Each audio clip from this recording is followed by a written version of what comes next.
Our house was separated from the river by a crescent-shaped parcel of 5 acres of wild, uncleared growth.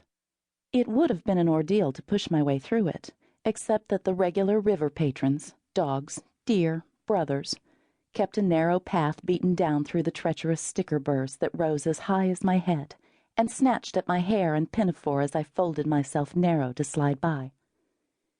When I reached the river, I stripped down to my chemise, floating on my back with my shimmy gently billowing around me in the mild currents, luxuriating in the coolness of the water flowing around me. I was a river cloud, turning gently in the eddies. I looked up at the filmy bags of webworms high above me in the lush canopy of oaks bending over the river.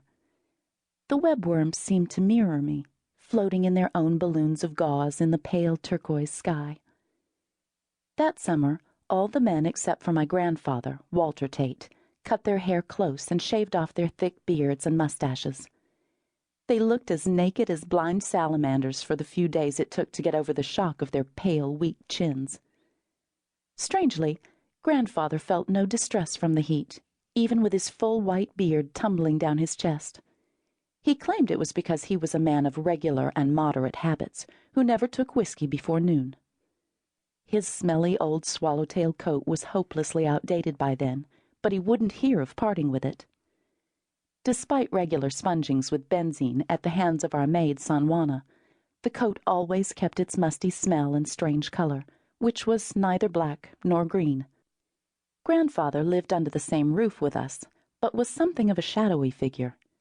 He had long since turned over the running of the family business to his only son, my father, Alfred Tate, and spent his days engaged in experiments in his laboratory out back.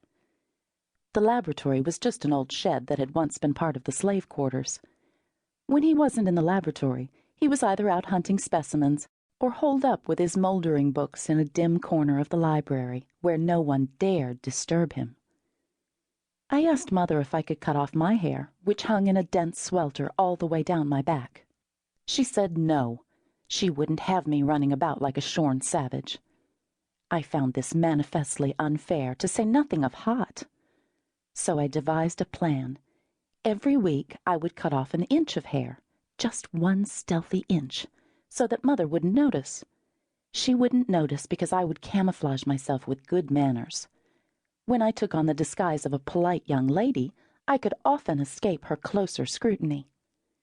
She was unusually swamped by the constant demands of the household and the ceaseless uproar of my brothers. You wouldn't believe the amount of chaos and commotion 6 brothers could create. Plus, the heat aggravated her crippling sick headaches, and she had to resort to a big spoonful of Lydia Pinkham's vegetable compound, known to be the best blood purifier for women.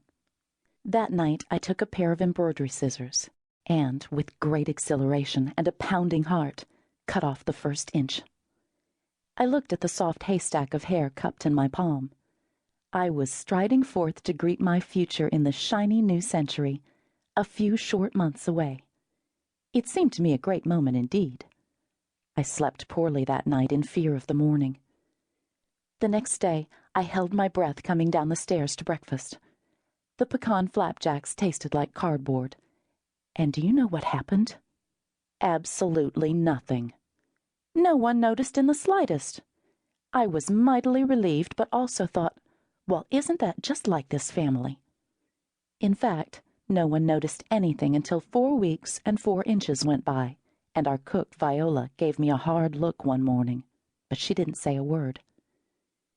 It was so hot that for the first time in history, Mother left the candles of the chandelier unlit at dinner time. She even let Harry and me skip our piano lessons for 2 weeks, which was just as well.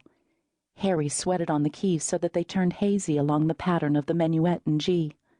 Nothing Mother or San Juana tried could bring the sheen back to the ivory. Besides, our music teacher, Miss Brown, was ancient, and her decrepit horse had to pull her gig 3 miles from Prairie Lee. They would both likely collapse on the trip and have to be put down. On consideration, not such a bad idea. Father, on learning that we would miss our lessons, said, "A good thing, too. A boy needs piano like a snake needs a hoop skirt." Mother didn't want to hear it.